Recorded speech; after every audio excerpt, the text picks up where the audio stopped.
Hey, everybody, we are here. Thankful ever so much to have another chat this evening with another former student. And tonight it's Kate Brown Hanna. And Kate comes to us from Palos Heights, Illinois. Kate is a nurse and a mom and one of my former students. Kate, thanks so much for joining us tonight. Thank you so much for having me. Yeah, this is going to be a lot of fun. This is a catch up for both of us. Mm-hmm. Well, hang on just a second. We had to shut off the YouTube connection there that we had. So just to give a little bit of background to everybody so that everybody understands where we're coming from, you were actually a TA of mine back in the day in high school. Yes, some 20-something years ago. A long time ago. We won't go into all the dating stuff, in terms of time, will we? Right. Yeah, so we knew each other for those years, and of course I worked with your mom and dad there at Lenawee Christian. That was really cool. Why don't you bring us up to speed, just to start us off here with telling us a little about your family, any kind of bio that you'd like to give us. Sure. Well, as you said, I went to Lenawee Christian, graduated from there in the 90s, and went on to Calvin College, which is now Calvin University. Initially, I was going to study in the occupational therapy program there, but as I started growing up a little bit as a college student, I realized that that nursing was probably more what I wanted to pursue in terms of job availability and having a family, those kinds of things. So I switched into the nursing track my second year at Calvin, and then got into the nursing program and started the program and thought, oh no, what did I do? I don't know if this is what I should be doing until I got to my psych rotation. And that's when it kind of clicked for me. I felt like there are very few nurses that feel like that's a home for them, and it really felt like home for me. So I graduated from Calvin in 2000 and got a job in Grand Rapids at St. Mary Hospital, and they have a psychiatric medical unit there, so I worked there for 2 years. And all along during that time, I was in volunteer ministry with my soon-to-be husband. We were friends for about 2 years. His name is Mark, and he's wonderful. You know him as well. You've done some work together over the years. Then we got married and dated for probably not long enough. Got married very quickly. God knew what he was doing in that situation. I'm glad he did. And then we moved. Mark was in a grad assistantship in New York State. So I moved there and was a nurse in a nursing home for a year, which in its way is a lot like psychiatric nursing, behavioral health nursing. But that was really a blessing for me because I got, even though it was a short time to be there, you form relationships with the residents. And it was a really beautiful time as a young nurse to be able to just experience nursing in a different way. And then moved because of my husband's job change after grad school, we moved to this area, Chicago area, and I got a job on behavioral health unit at the local hospital that I work at. It's a pretty small community hospital. Initially, I was just a flex nurse because I was also coaching volleyball, so I would just work a couple nights a week. And then I started having babies and more babies. So I got that job in 2003. So 17 years later, I still work in that same unit, seeing a lot of changes there. But I went full-time when my youngest was, I think, 2 years old. She's 7 now. So I've been working full-time, night shift, 12-hour shifts. And wow. Yeah, doing everything else that goes along with being a mom. And fortunately, I have an amazing husband that probably does, in my view, more than what most men do around the house. He does a lot of cooking, cleaning, laundry. Great. Yeah. That's wonderful. I remember a few times you and I sat down for conversations about psych and specifically in the medical field. And those conversations, honestly, were some of the things I was thinking about when I was thinking about asking people to come and join me in these chats that we're having. And you certainly have lived that life for so long. Tell us a little bit about the state of mental health in America. And I know that you work specifically in the state of Illinois, and your stories and so on are going to be very specific and local. But nonetheless, give us just kind of a snapshot of what's going on mental health in America. Just a comment. Sorry, someone's texting me. I'll turn that off. I'm by no means an expert.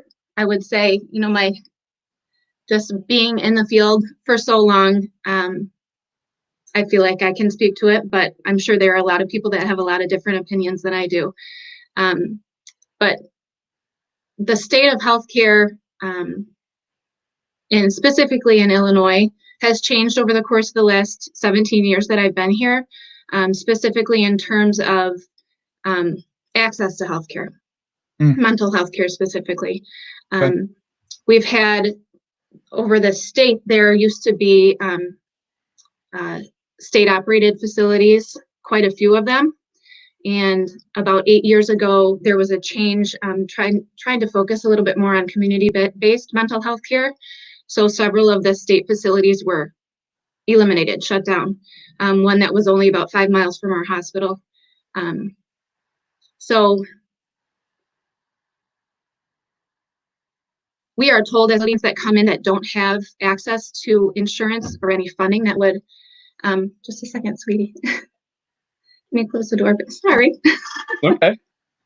You're a mom. We're going to talk about that too.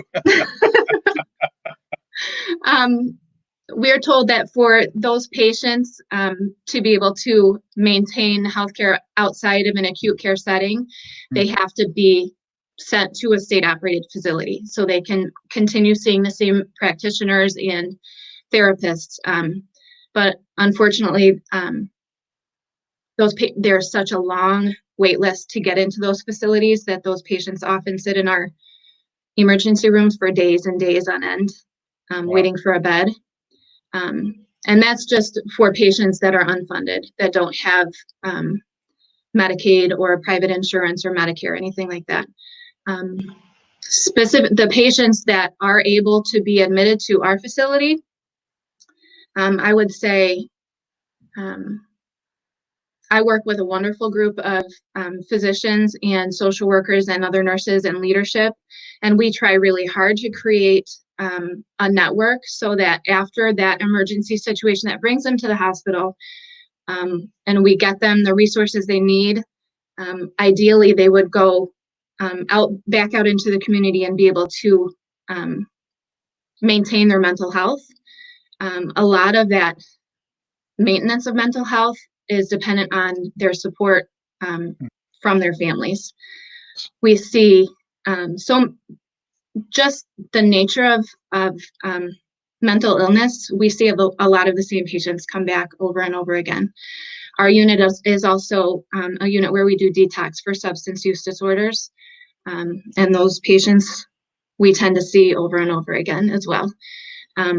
We see the highest, I don't know if there's, I would say to measure it by success and failure. I think it's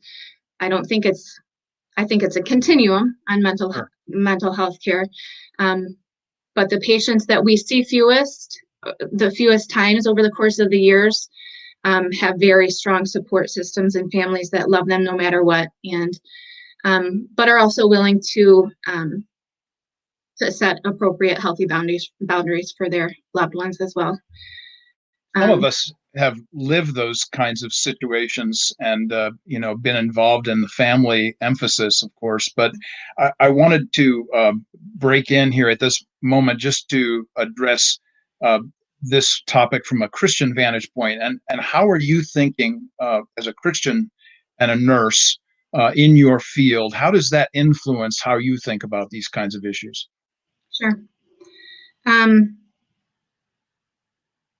I would say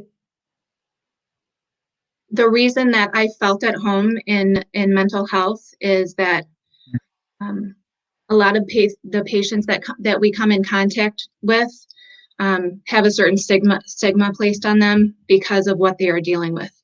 Whatever road they've taken or roads they've been put on have led them to us. And personally, I feel that it's my honor and privilege to show them love in their deepest, darkest moments. Obviously, that's a love that's been given to me and offered to me freely by my Savior, and I count it as a huge honor to be able to love my patients regardless of how they got to us.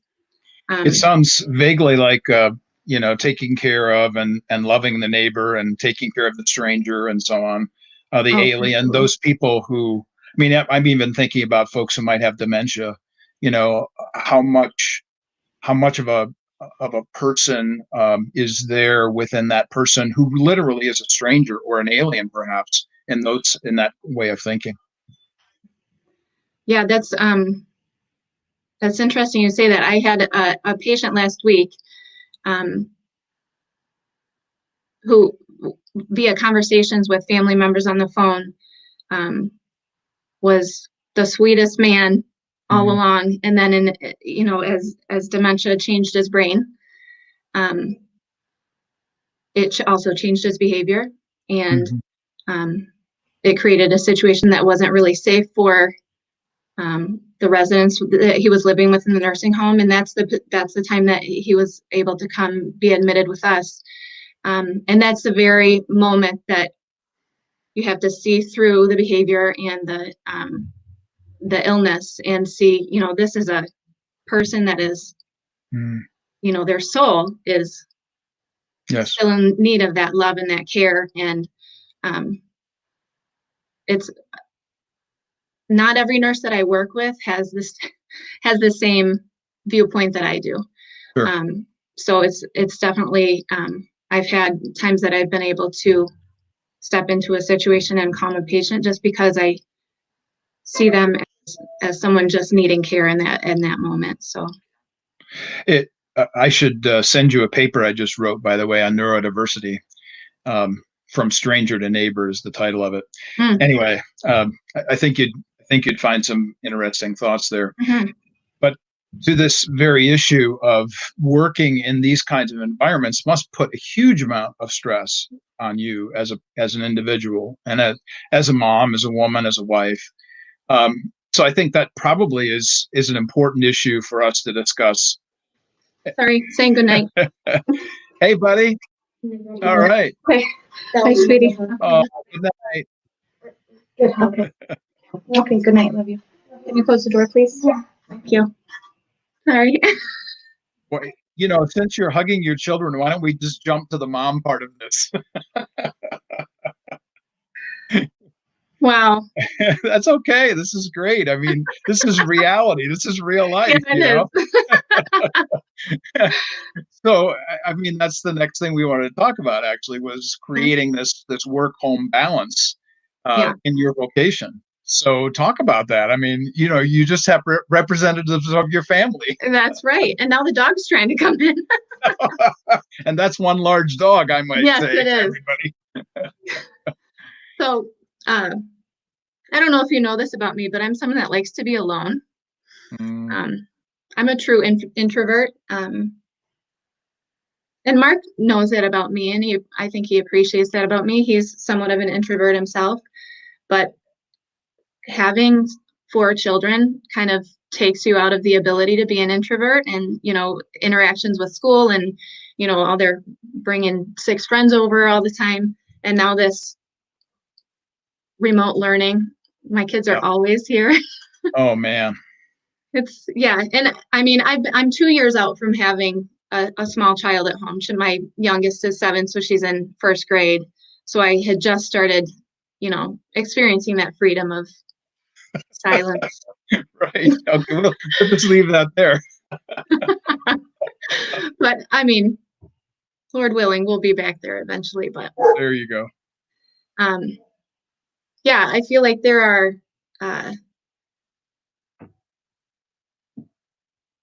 the nature of my work. I don't talk about it at home very much. but I feel like the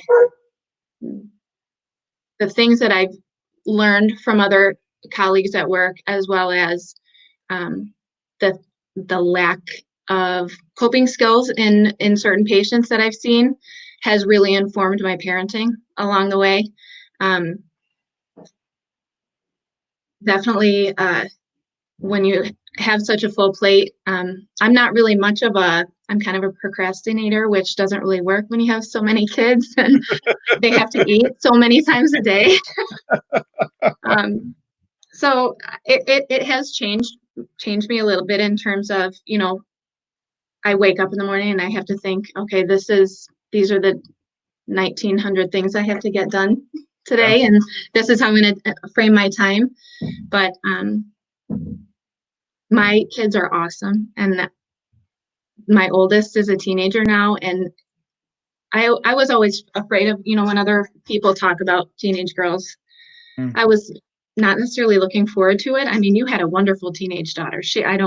I can't imagine that she gave you any problems. And I have a wonderful teenage daughter. I mean, she's fun and she's funny and she's very bright, and, we like hanging out together. So, I mean, she'll be 15 in a month, and we'll see where we go from there.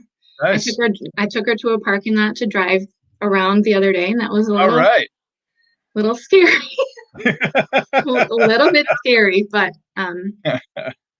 yeah, I'm hoping that I'm setting a good example for my children in terms of balancing home and work life. There was a time that we talked about if I would stay home full time, and that's not something I wanted to do. Not because I didn't want to be with my kids all the time, but because I feel like my work is important, and I feel that I'm good at it. And it gives me a chance to exercise that part of my brain and also deliver quality care to patients that need it. So, because we're talking about being moms, and since you brought Chelsea up, I will just mention that, she's got these 4 kids too, and 2 twins, of course, which, is a whole different ball game, I suppose. I can imagine. Yeah. And I remember writing to you and Christy actually about that at some point before the twins were born. And, I think it was more the grandfather fear of things, than anything else. But it is amazing to see her in action. I mean, unbelievable, this woman. Fantastic cook, great wife, super mom, So honestly, I can only think that you are the same. I mean, you've got 4 kids, you've got a full-time position. Mark does as well. You manage all of these things, and I think that's the thing that's nice for us to hear tonight, is that you think that your work is important enough that you need to continue the work. Mark agrees with that. You're all on board with the issue, and you move forward because of that. I think that's a marvelous thing. Thank you. Yeah. So keep on, don't stop. I will. And I mean, there's nothing unique necessarily about my situation. There are millions of nurses doing the same, full plate every day, working night shift, not sleeping very much. And the big difference is that I know you. So, that's the reason. I think you're pretty cool. So, thank you. There you go. I think that's all you need to know tonight. But I think that's an important segue too for the next thing we wanted to talk about, which is finding contentment in your vocational service. And you listed this phrase as you kind of meted out all of these things we wanted to talk about tonight. The last phrase was finding contentment in vocational service regardless of the outcome. I love that phrase. So kind of unpack that for us a little bit and talk to us about what you mean. Well, I'm thinking specifically in the realm of behavioral health and substance use treatment. Like I said, we see the same patients over and over, and that doesn't necessarily mean that the treatment that we offered to them when we saw them before was ineffective. But mental health along usually is something that is something that needs to be dealt with for your whole life. We don't expect patients to be cured. Right. Substance use disorders, you hear the phrase relapse is part of recovery. And that's not to say that every patient that comes to see us is going to come back and need that crisis intervention again. But and there have been times over the course of my nursing career that I've thought that I would want to teach, maybe, or that my husband keeps trying to talk me into moving over to mother baby. He said, "You were so good at having babies. I think you would be good at helping other women do that." And I thought, I feel like that would be a rewarding change. I feel like teaching would be very rewarding. And I can't say that it's not rewarding to be a behavioral health nurse. There are definitely, little victories for these patients that we celebrate with them. The first being that they came in for help. That's a decision that they made or they made with their family. And that is almost always the hardest decision for them. So we do see victories. We see the progression of, their health changing over the course of the time that they're with us. But we don't get to see what happens when they leave. We don't know, if the care that we offered to them is going to make a long-term effect on their lives. So even though I've had the opportunity and, I have been pursued to teach, Mark works at a small private college, and a couple different times they've asked me if I'd like to come teach. And I mean, I don't have the education to be able to do so. I've considered pursuing that so I could be able to do so, but haven't felt like that was something that I could do with all the kids. I'm not saying that's not something I won't do in the future, but I have found contentment where I am year after year. And it might be a combination of not liking to change because I like to feel comfortable in what I'm doing, but also knowing that there will be patients that I'm supposed to be interacting with, and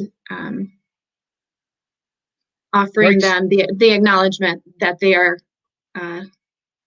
they have dignity and they're worth the care that they're being given, regardless of what society thinks of them. That worth, value, and dignity thing kind of rings a bell. Yeah, a little bit. Yeah. It strikes me also to say that the concept that you're really putting forward here is one of loving kindness and patience. And when we think about covenantal loyalty, which is, what God gives his people, it's what we share with other people, honestly. We realize that we serve the God of the second chance, the 10th chance, the 100th chance.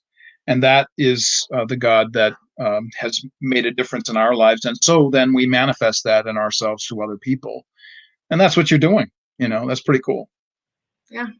Yeah. That's why I think you're cool. See?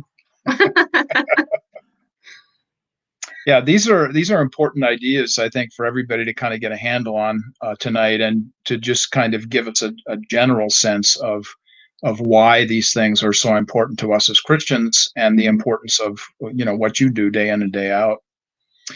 You had mentioned that you might go into teaching in the future, and I realize that that might be another time of life, but I just wanted you to know that I've still got all of those funny things that you made up for me on acetate. So if you've got I might have to borrow that. You've got an overhead projector hanging around, you can have them all. Back from the 90s, oh my word. Yeah, those were some. That was fun. Well, just as we end up here tonight, why don't you reminisce a little bit about where you've come from in terms of your own growth as a Christian? and perhaps to this very point here that might make a difference for us and those people that are entering our show. Just to give you a sense of things, here's Melissa Davis, who says this: good mental health is so very important. Thanks, Kate, for what you do, and thanks for sharing. Cami is on as well and making comments here too.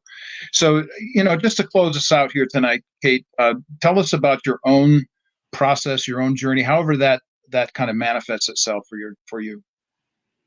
I would say over the course of having a nursing career, becoming a wife, becoming a mother, my faith journey has changed a lot over the course of those things. And I think that I have made the mistake of changing my identity based on who I was serving, and finding worth in what I was doing and what my identity was at any given moment. So I felt sincerely that with the help of some really strong friendships and loving care from my family and my husband, being able to come back and say, and I think it, what we talked about before, finding contentment in who I'm created to be, regardless of the success of my service. I think it really has come down to that. We've got a long way to go. There are so many things to learn, and I remember having a conversation with you when we first I had a miscarriage, and you very lovingly with your wife came and sat with us. Sorry. It's okay. It's all right. And through all the questioning and just wondering, why is this happening to us? All those things. You just chose to sit and love us. And that was something that was very important and informative to us as a married couple and as Christians. That we just want to be people that love people wherever they are. Mark and his vocation, me and my own vocation, us as parents, to be hospitable people that don't judge based on anything other than who God made us. Yep. There you go. Yeah. Well, Kate, thanks so much for spending some time tonight. It's been a joy to see you again and talk with you again. Yeah. I always wish, that we could go up to Chicago more often just to stop by and see you all. And maybe that'll happen at some point. But if you're ever in Indy, you're always welcome here, of course. So much. We appreciate it. Say hello to Mark for me, please. All right. Robin Blessings as well. on the evening. Oh, thank you. Blessings on the evening. Thanks, everybody, for joining us tonight. Bye for now.